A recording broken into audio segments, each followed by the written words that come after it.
What's happening, everybody? It's your man D2X, and I'm about to give y'all a performance breakdown over the Nike Hyperdunk 2017 Low. So if y'all are ready, let's go ahead and get this thing moving.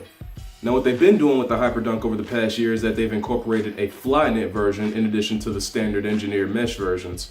And if you ask me, I feel like the fit is going to be the only thing that's really different. I didn't like the sock on last year's 2016, even though I never got a chance to play in it, but I feel like that would probably be the overall more comfortable option of the two.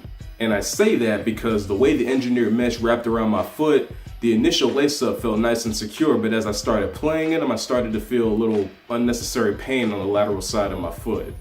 But as I continued to play in them, I noticed that it happened every single time I laced them up. So the fitting is a little bit more on the narrow side, so I don't think these run true to size all the way unless you have more of like a medium to a narrow foot. Because you know what, I'm gonna go ahead and put this fitting thing in perspective real quick. If your foot is like mine, where it's wider than most, but you don't wear wide shoes, then it's like an extra medium in a sense. And so if you have like an extra medium foot, then with the Hyperdunk 2017 engineered mesh version, your best bet is to go a half size up.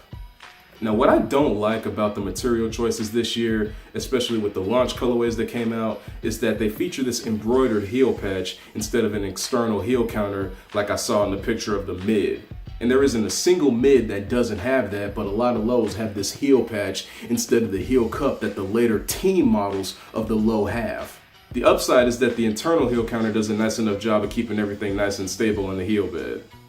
The Hyperdunk 2017 and the Jordan Superfly 2017 both introduced Nike's newest cushion setup, which is React foam. And all it is just a full slab of this really dense foam surrounded by the Phylon carrier, and it's really not that impressive. There were a bunch of different social media outlets talking about how this would be either a new and improved Lunarlon or Nike's response to Boost. And it doesn't live up to either of those standards. The thing about Lunarlon is that it's not as durable, but it does create that plush and responsive sensation. This, on the other hand, is a lot more dense. There's no real bounce back, there's no sense of energy return. The only thing you might get out of this system is a sense of impact protection. And that's because you probably won't be feeling as much pain when you get done playing in these underfoot. So yeah, if you're somebody like a 1 or a 2, or if you're down in the post, just anybody that plays underneath the rim, you're gonna enjoy the Hyperdunk's cushion just because there's no real sacrifice in court feel. And for the bigs, I'm actually gonna touch on a feature in a little bit in the traction aspect that's gonna benefit you guys' game as well. Now for my swingman, I also got you, because this setup, it might not be what you're looking for.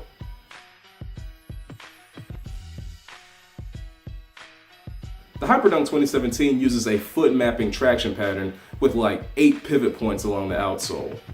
And the last time a foot map traction pattern was integrated well enough within the shoe to where people had no complaints was the Kobe 9. I didn't get a chance to hoop in those, but I've seen nothing but positive things about it. And playing in these, it stuck to the floor, no question. The lateral coverage on the shoe is definitely remarkable, and the fact that this shoe caters to a variety of moves with the ball in your hand is that much more of a bonus. I'm not usually one for taking these types of shoes outside, but I feel like the traction pattern is durable enough to where you can play in these comfortably on an outdoor court. I would just be mindful of the court that you're playing on. The Hyperdunk 2017 is definitely one of the better performers this year, but the cushion is something that we were expecting so much more from. And I'm talking about everybody that plays the game. And I actually went to a Nightwing Nose video that kind of explained what React cushion was supposed to be, and other people were hinting at this in the comment section already, so I went ahead and asked, what if we get to a point where Nike starts using React as the foam carrier and then combining that with targeted or full-length Zoom bags? But in the meantime, I still got to grade the Hyperdunk 2017, so dang, I'm stuck right now, because I don't know whether to give it a B+ or an A-.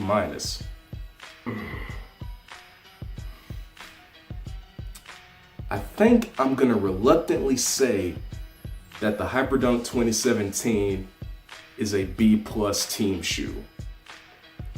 The only thing keeping it from being that A- signature model is probably either a better fit or the cushion. I feel like if I was playing in the Flyknit version and the React foam felt the exact same, then it would be an A-, because I've heard from multiple sources that the Flyknit version offers a much better fit than the engineered mesh. And I hate to do this because I love the Hyperdunk series, but Man, I'm telling you, Nike, if any one of you guys happens to be listening to this, for the 2018 React Foam Zoom cushioning, let's make it happen. Thanks for watching this video. My next performance breakdown is going to be the Adidas Explosive Bounce. I will drop that once this video hits 500 views. And until next time, this is your man D2X. And I will catch y'all later.